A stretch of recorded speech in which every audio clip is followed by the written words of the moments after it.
बच्चों, application of mathematics in physics, भौतिकी में गणित के अनुप्रयोग, इसमें यह लेक्चर 7 है। इसमें हम अवकलन के बारे में, अवकलन को अंग्रेजी में क्या कहते हैं, डिफरेंशिएशन के बारे में कुछ विशेष तथ्य बताने जा रहे हैं जो छूटा हुआ था। देख, मान लो x और y में ही एक ग्राफ है, सपोज करो ऐसे ये खींचा गया है। तो हमने आपसे क्या बताया था, यहां पर एक बिंदु A,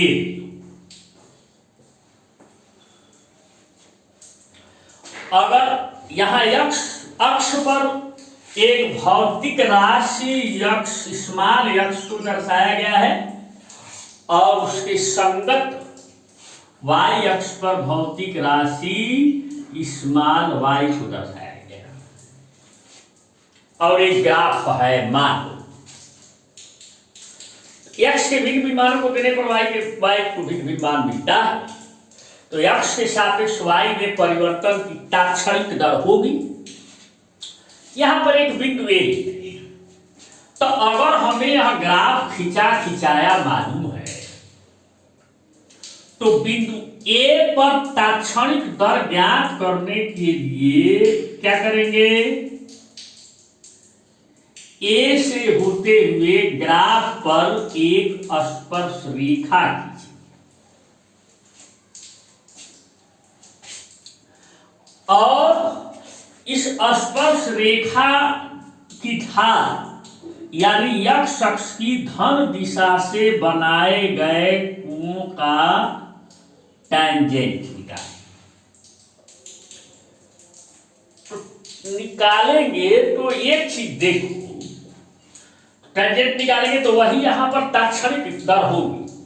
तो बिंदु A पर जो तात्क्षणिक दर होगी वो धनात्मक होगी कि ऋणात्मक होगी, इसका फैसला करना है। तो ये कोण जो होगा न्यून कोण होगा, माने 90 अंश से कम हो रहा है और 90 अंश से कम किसी भी कोण का टेंजेंट यानी टैन धनात्मक होता है, पॉजिटिव होता है। इसलिए बिंदु A पर dy/dx का मान धनात्मक होगा।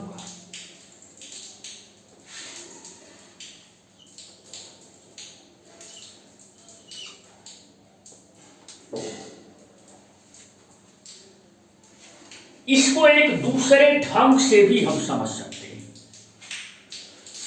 देख, परिवर्तन, चेंज, परिवर्तन कैसे निकालते हैं, हमेशा बाद वाले मान में से पहले वाले मान को घटाते हैं।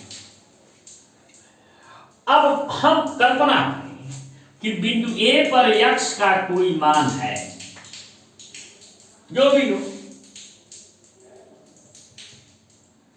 A से थोड़ा सा अनंत सूक्ष्म दूरी आगे बढ़ते हैं। अब हम अनंत सूक्ष्म दूरी ग्राफ पर दिखाएंगे तो आप को दिखाइए नहीं देगा, इसलिए थोड़ा दूरी दिखाते हैं। अनंत सूक्ष्म दूरी तक आगे बढ़ते हैं तो x का मान बढ़ेगा। मान लो यह जो वृद्धि है यह डेल्टा x है। A से थोड़ा सा आगे बढ़ने पर x का मान बढ़ गया तो y का मान भी बढ़ गया। मान लो यह डेल्टा y, तो x के बाद वाले मान में से पहले वाले मान को घटाओगे तो बाद वाला मान ये ज्यादा है और पहले वाला मान कम है। इसलिए डेल्टा x का चिन्ह, x में परिवर्तन क्या होगा, बाद वाले मान में से पहले वाले मान को घटाओगे तो बाद वाला मान ज्यादा है और उसमें से पहले वाला मान कम है, उसको घटाओ तो ज्यादा में से कम घटाओगे तो कैसा आएगा, धनात्मक होगा। x के पहले वाले मान पर y का मान कम है और x के बाद वाले मान पर y का मान ज्यादा है, तो बाद वाले मान में से पहले वाले मान को घटाएंगे तब न डेल्टा y मिलेगा। ये भी धनात्मक होगा क्योंकि बाद वाला मान ज्यादा है, डेल्टा y भी धनात्मक है।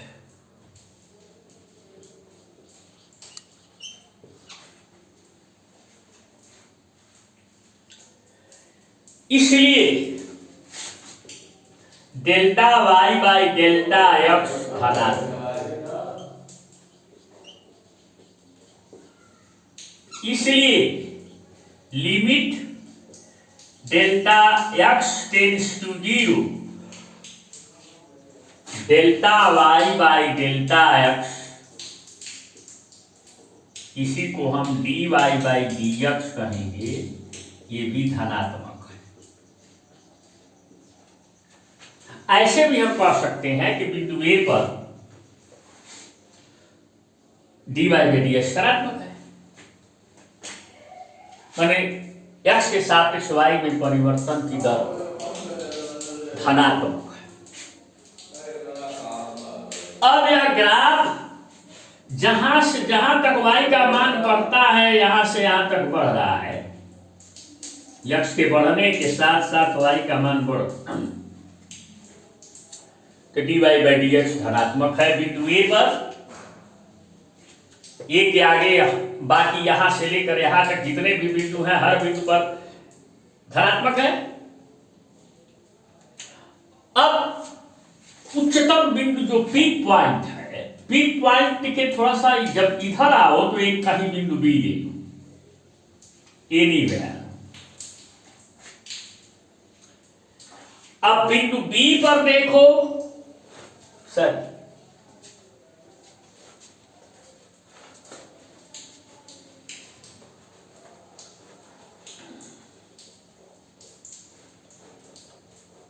देखो बिंदु बी पर, बिंदु बी पर x का कोई मान होगा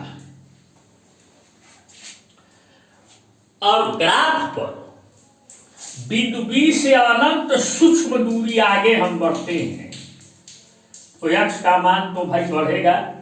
यहां से पहले वाला मान x का था और यहां से आगे वाला मान x का मान तो बढ़ेगा। आगे जब आगे बढ़ोगे तो मान लो x का मान बढ़ा है,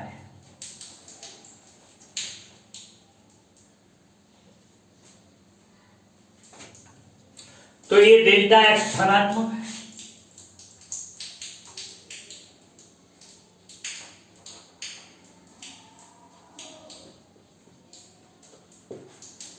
लेकिन ध्यान से अगर देखोगे तब बिंदु बी पर पहले वाला y का मान देखो ज्यादा है, अब बाद में जब आगे बढ़े हो ग्राफ पर तो y का मान पहले की अपेक्षा कम है, तब बाद वाले y के मान में से पहले वाले y के मान को घटाओगे, यानी कम मान में से अधिक मान को घटाओगे तो ऋणात्मक आएगा कि नहीं आएगा। यानी y में परिवर्तन जो डेल्टा y इधर हो रहा है वो ऋणात्मक है।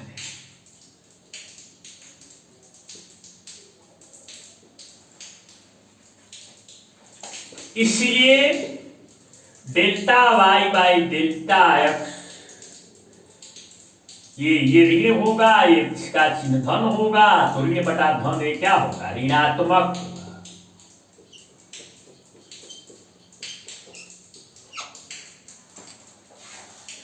इसलिए limit delta x tends to 0 delta y by delta x भी क्या होगा ऋणात्मक होगा। ऐसी बराबर dy बाई dx बराबर ऋणात्मक। ये तो रही बात बिंदु बी। अब स्पर्श रेखा के हिसाब से देख सकते हो, है सभी तो आपके समझने की बात हमने किया है। अगर ग्राफ दिया हुआ हो तो बिंदु बी पर खींची गई जो स्पर्श रेखा है वो एक्स अक्ष की धन दिशा से जो कोण बनाती है वो 90 अंश से अधिक हो रहा है। इसी कोण का tan जो है वह इस बिंदु पर dy/dx है। आप जानते हैं कि 90 अंश से अधिक और 180 अंश से कम कोण का जो tan होता है वो ऋण में आता है। इसलिए इस कोण का, अगर इसको हम थीटा कहें तो इस कोण का tan ऋण होगा, और जब इस कोण का tan ऋण होगा इसका मतलब बिंदु बी पर dy/dx ऋणात्मक होगा।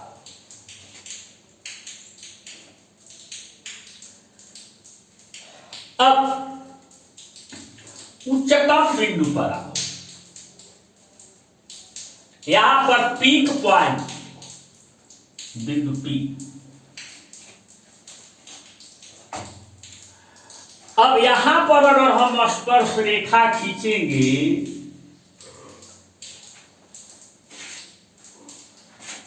तो यह स्पर्श रेखा ऐसे,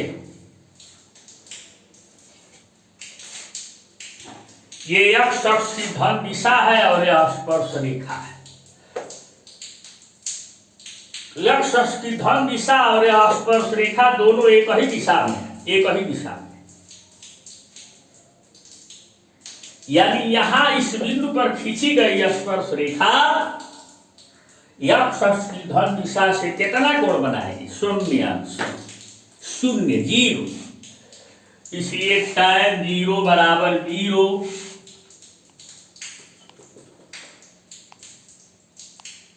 इसलिए इस बिंदु पर x के सापेक्ष y में परिवर्तन की दर क्या हो?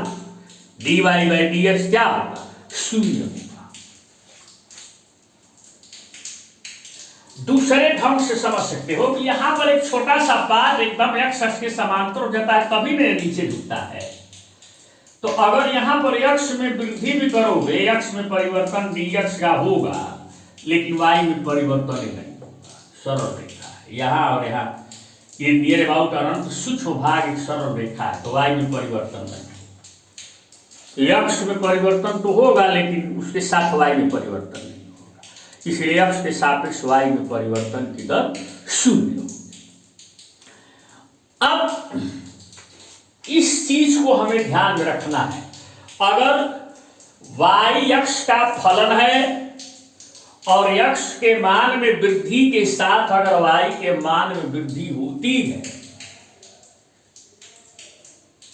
तो ग्राफ के किसी बिंदु पर dy/dx धनात्मक होता है, और x के मान में वृद्धि होने के साथ y के मान में कमी होती है तो ग्राफ के बिंदु पर क्या होता है? dy/dx ऋणात्मक होता है। और अगर ग्राफ का कोई पाथ ऐसा हो कि जिस बिंदु पर खींची गई स्पर्श रेखा x अक्ष के समांतर हो, यानी x में वृद्धि होने पर y में परिवर्तन ना हो, तो उस बिंदु पर x के सापेक्ष y में परिवर्तन की दर 0 होती है। बच्चों, अब हम समाकलन के बारे में विचार करें। समाकलन, इंटीग्रेशन, अवकलन की विलोम प्रक्रिया को समाकलन कहते हैं। समाकलन क्या है? अवकलन की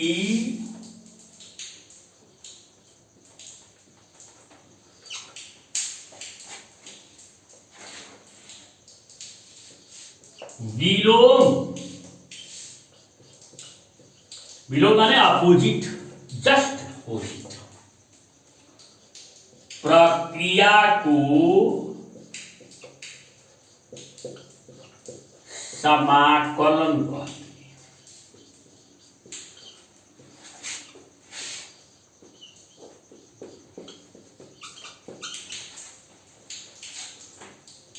अवकलन में क्या करते हैं, अगर y x का फलन है तो x के सापेक्ष y में परिवर्तन की दर ज्ञात करते हैं। अवकलन क्या करता है, x के सापेक्ष y में परिवर्तन की दर ज्ञात करता है। तो समाकलन क्या करेगा, फलन मालूम है तो x के सापेक्ष y में परिवर्तन की दर कौन ज्ञात करता है, अवकलन।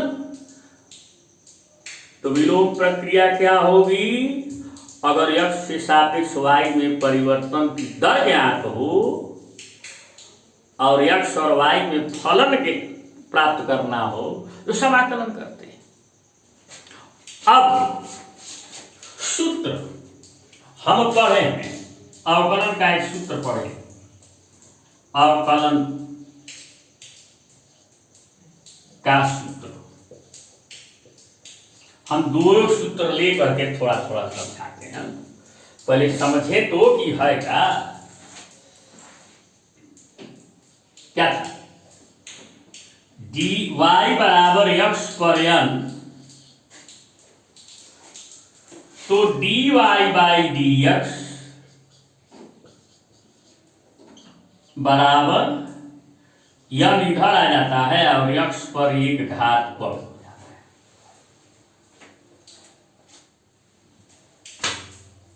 यह अवकलन का सूत्र हम बताए, एक के सूत्र थोड़े होता है, अभी तो इसका मतलब न बता रहा है कि अवकलन का मतलब क्या है।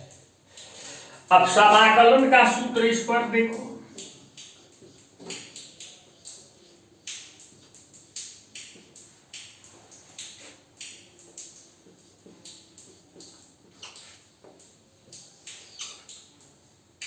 इंटीग्रल ऐसे चर्चा बना देते हैं, इंटीग्रल x पर n dx बराबर x पर n प्लस 1 बटे n प्लस 1,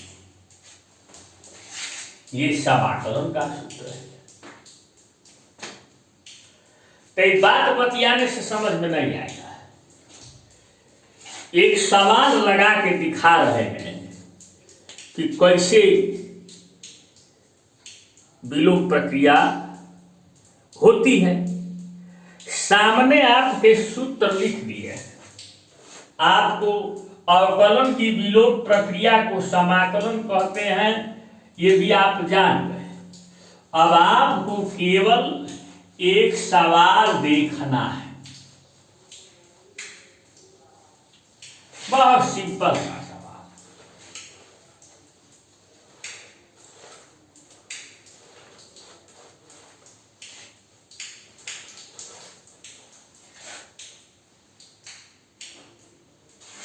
देख, एक प्रश्न हम यहां देख,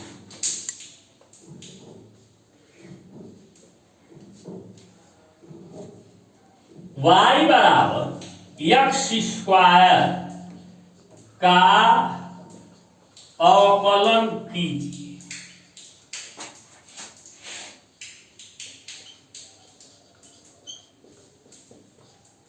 पुनः समाकलन द्वारा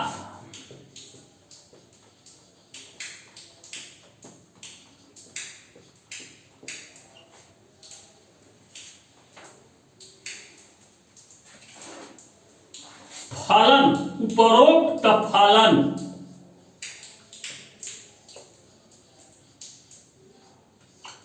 कौन सा फलन है, ये y बराबर एक्स स्क्वायर प्राप्त कीजिए।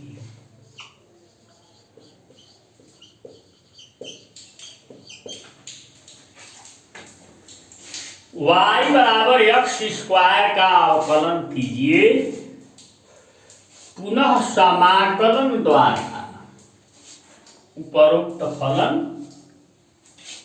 प्राप्त कीजिए। तब चलो पहले हल करना शुरू करते हैं। हल,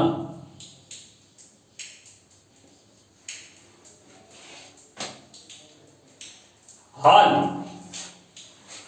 y बराबर एक्स स्क्वायर, तो dy बाई डी एक्स क्या होगा भाई, यक्स स्क्वायर है यक्स पर n है, तो घात हेहर आ जाएगा, बगल में आ जाएगा, घात पर एक कम हो जाएगा n माइनस वन, तो घात पर क्या है 2, और यक्स पर क्या हो जाएगा 2 में से घटा दीजिए 2 माइनस वन, तो dy बाई डी एक्स क्या हो गया 2x। आकलन तो हमने कर दिया। अब विलोम प्रक्रिया, तो विलोम प्रक्रिया आप देखो करते हैं। अब समाकलन करते हैं, तो समाकलन वाला सूत्र आपके सामने वहां मोटा मोटा अक्षर से लिख दिए हैं, देखो इधर आते हैं यार खाली जगह पे, क्या क्या है, dy बाई डी एक्स बराबर 2x, यक्स के सापेक्ष y में परिवर्तन की दर 2x है। हालांकि यह dy बाई डी एक्स एक राशि है, इसको हम रियल में D by D X Y कहना चाहिए, लेकिन ठेठ भाषा में इसको dy बाई डी एक्स कह देते हैं। तो ये एक राशि है, ये dy और dx अलग अलग नहीं है, लेकिन यह इतना फ्लेक्सिबल है। आ गया गणित की गणित जो पढ़ेंगे वो फ्लेक्सिबल उक्सिबल के बारे में समझेंगे सोचेंगे, यहाँ तो उपयोग करना है ना, इतना लचीला है कि अगर हम इसको इधर गुणा कर दें ना तो हो जाए, इसको अंश और हर अलग अलग मान तो काम से। तो अब अगला बात देखते हैं कि यार गुणा करते डी वाई बराबर 2x dx, गुणा किया है dx का इधर गुणा कर दिया है, dy बाई डी एक्स बराबर 2x लेकर के इसको हम इधर गुणा कर। अब है समाकलन वाला जो कहका चिन्ह है, ये बाएं भी लगाएंगे दाएं भी लगाएंगे, तो integration integral D Y integral 2x dx, बाएं भी हमने लगा दिया दाएं भी हमने लगा दिया। ये जो दू है गुणांक है, तो दू को न हो तो इसी इंटीग्रल से बाहर यहां रखें,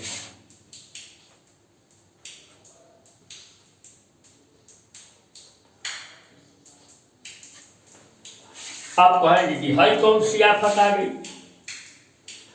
अरे किसी चर राशि पर शून्य घात माने एक होता है ना, तो इसको इसी सूत्रवा को लगाने के लिए हम क्या करते हैं कि इंटीग्रल है कि हेजा वाई पर घात 0 लिख दें या डी वाई, तो क्या फर्क पड़ता है, वाई पर 0 माने 1 आई बराबर 2 आई इंटीग्रल एक्स टी।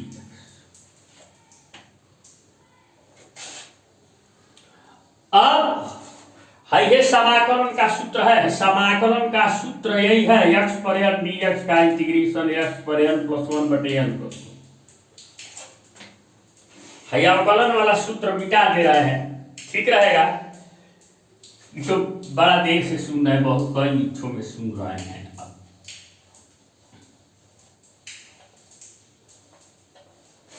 अब देखो अप्लाई करो बाएं, y पर 0 dy, x पर n dx, तो जहां x है वहां y है, घात क्या है 0, यहाँ घात है n, तो है जाए इसका समाकलन क्या होगा, x पर n प्लस 1 बटे n प्लस 1 माने y पर n माने 0, तो y पर 0 प्लस 1 बटे 0 प्लस 1, ये हो जाएगा y पर 0 प्लस 1 बटे 0 प्लस 1,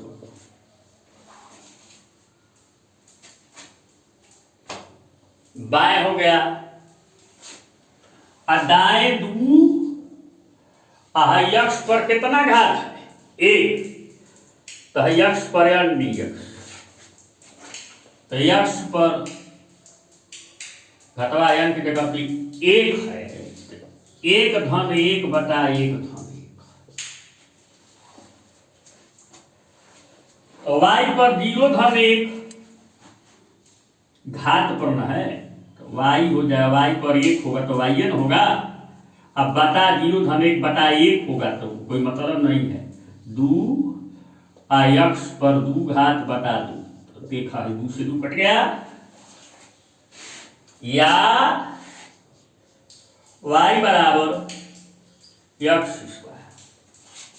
देखिए फलन आ गया, यानी पहले हमने y बराबर x² का अवकलन किया तो आया dy/dx बराबर 2x। अब फिर जब हमने dy/dx बराबर 2x ले करके हमने समाकलन किया तो आ गया y बराबर x²। तो फलन ज्ञात है, y x का फलन है, तो x के सापेक्ष y में परिवर्तन की दर ज्ञात करना है तो अवकलन करें। अब परिवर्तन की दर ज्ञात है, अब फलन हमें प्राप्त करना है तो समाकलन कर दें, विलोम प्रक्रिया हो गई। लेकिन थोड़ा सा मैटर यहां पर आता है। अगर ये सवाल थोड़ा सा बदल देते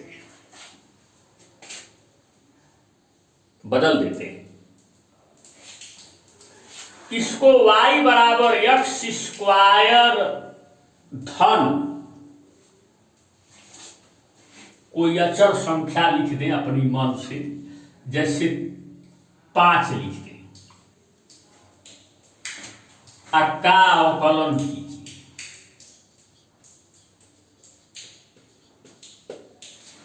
अब पुनः समाकलन द्वारा उपरोक्त फलन प्राप्त कीजिए। तब तो थोड़ा देखिए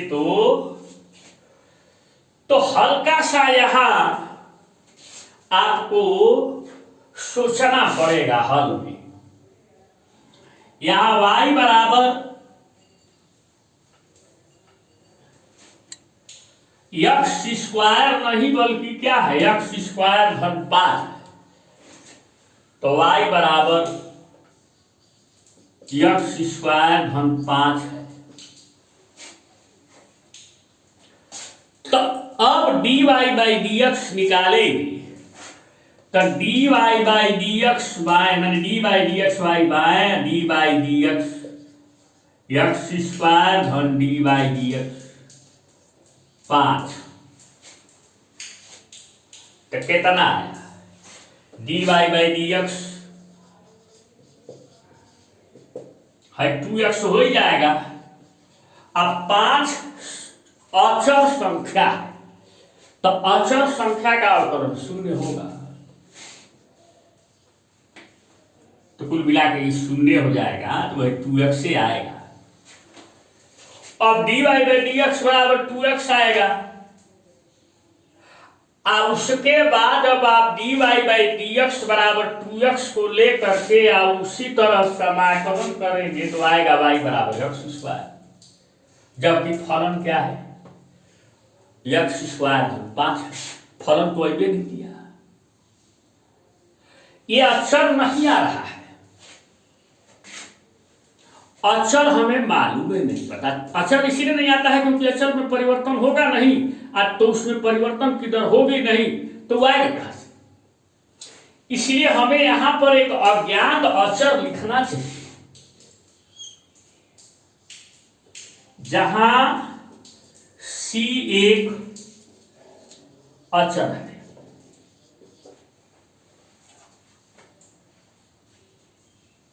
पांच हो भी सकता है, 6 भी हो सकता है, 10 भी हो सकता है, 6 हो सकता है, मैंने अचर हो सकता है। इसलिए समाकलन का सूत्र अपूर्ण है, यहां हमें +c लिखना चाहिए, जहां c एक अचर है।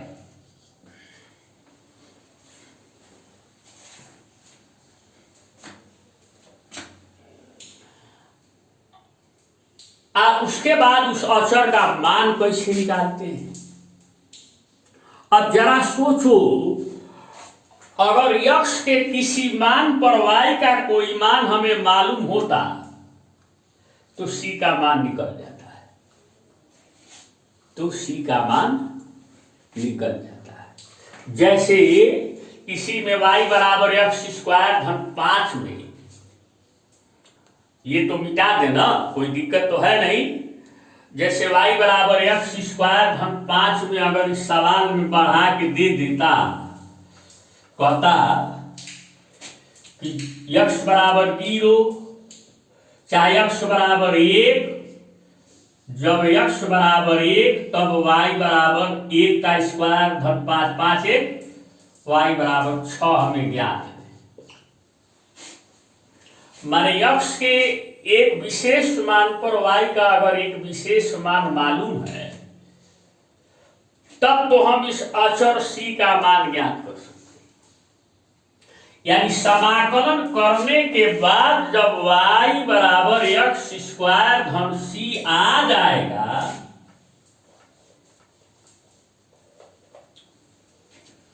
जब y बराबर x स्क्वायर धन c आ जाएगा, तो अब इसमें x का पहले से सवाल में दिया गया कि x बराबर जब 1 है तो उस समय y बराबर 6 है, तो x बराबर 1 यहां रखिए,